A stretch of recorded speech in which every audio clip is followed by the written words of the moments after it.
দামোদর পাড়ের গ্রামে পুজো হতো দেবী দুর্গার, কিন্তু একসময় সেইলের অধীনস্থ দুর্গাপুর ইস্পাত কারখানা গড়ে ওঠে সেই এলাকায়। তখনই সেই গ্রামকে স্থানান্তর করা হয় দুর্গাপুরের যে সিটি সেন্টার সংলগ্ন 19 নম্বর জাতীয় সড়কের পাশেই, নাম দেওয়া হয় নবওয়ারিয়া।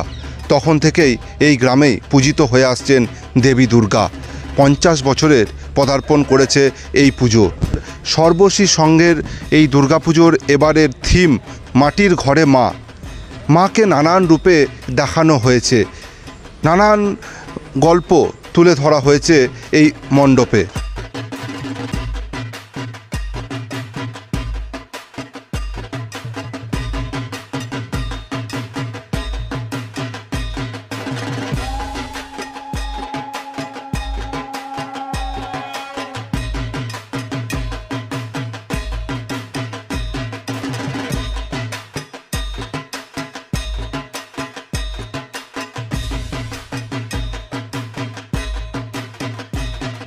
আমরা কথা বলে নেব উদ্যোক্তাদের সাথে। বলছি, কীভাবে আপনাদের পুজো শুরু হয়েছিল?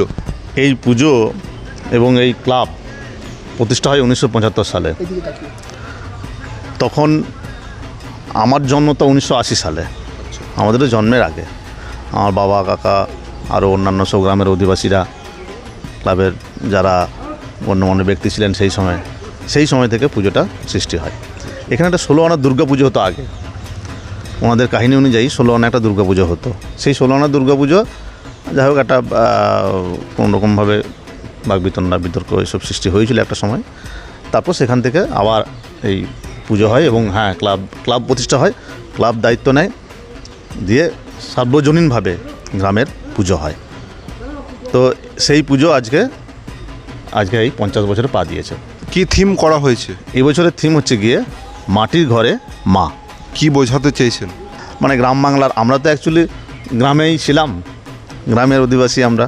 গ্রাম থেকে আমরা শহরে এলেও আমাদের সেই গ্রামের যে ছোঁয়া কিন্তু এখনও গ্রামে লেগে আছে সবার ইয়েতে।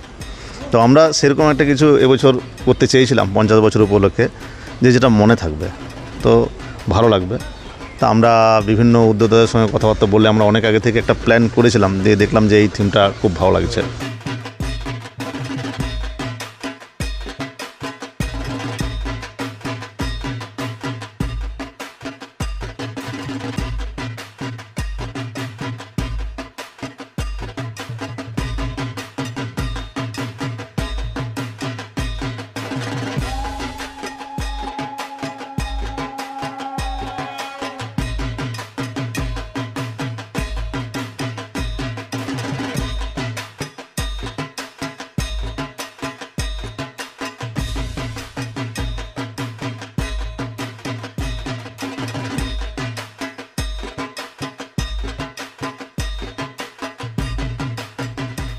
উদ্যোক্তারা জানাচ্ছেন এই পুজো একসময় 16 আনার ছিল।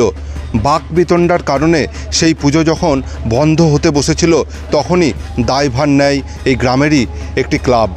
তখন থেকেই সেই ক্লাবই পরিচালনা করে আসছেন এই সর্বজনীন পুজো। বহু মানুষের সমাগম হয়, বহু দর্শনার্থীদের আগমন হয়। পঞ্চমীর সন্ধ্যা থেকে ভিড় উপচে পড়ে দুর্গাপুরের যে সিটি সেন্টার সংলগ্ন নবওয়ারিয়ার এই পুজো মণ্ডপে। দুর্গাপুর থেকে সনাতন গড়াই, 99 নিউজ বাংলা।